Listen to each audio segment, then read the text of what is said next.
Katta ota-onalarimiz injiq bo'lib qolishadi. Hammaga ma'lum bu narsa. Inson qancha yosh ulg'aygan sari, ya'ni yoshlikka qaytadi, injiqlashadi, qaysarlashadi. Endi yosh katta ota-onalarimizni injiqliklariga chidashimiz uchun bizda nima bo'lish kerak? Ya'ni insonda nima bo'lish kerak bunga chidash uchun? Desa, vijdonmi desa yo'q, sabrmi desa yo'q. Chunki bular ham qatgachadir-da. Sabr ham qattadir tugaydi. Xo'p, unda ota-onalarimizni injiqliklariga chidashimiz uchun bizda nima bo'lish kerak? Desa, bizda iymon bo'lish kerak. Iymonimiz bo'lsa, iymondan kelib chiqib ota-onamizga yaxshilik qilamiz. Ota-onamizga sabr qilamiz. Men bitta ayanchli narsa eshitib qoldim. Yaqinda eshitdim. Millati o'zbek, o'zini musulmonman deydi. O'lsam menga janoza o'qilsin deydigan odam. Ya'ni bitta o'g'il ayolini gapiga kirib, ota-onasidan ro'zg'orini отдельно qilgan. Bitta uyda yashaydi, bitta hovlida yashaydi, lekin ota-onasi bilan qozonini отдельно qilgan. Ota-onasi pensiyasiga alohida yashaydi, o'g'li ayollari bilan, farzandlari bilan alohida ovqat qiladi. Bitta uyda yashab, o'ylab ko'ring.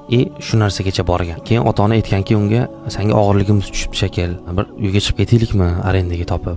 Yoshimiz katta bo'lib qoldi. Seni qiynab qo'yamizmi, bolam desa, u bola nima debdi? Ertasi kuni kelib, nima qildinglar? Uy topdinglarmi, chiqib ketasizlarmi debdi-da. Shunaqa bir g'azablandim, shunaqa achindim shunaqa farzandga. Men nima degan bo'lardim shunga? Ota-onangga qilgan muomalangni hech qachon unutmagin. Mabodo unutib qo'yadigan bo'lsang, xotirjam bo'lgin. Senga farzandlaring bir kun eslatadi. Ota-onangga qilgan muomalangni farzandlaring albatta senga qiladi va albatta farzandlaringdan ko'rasan.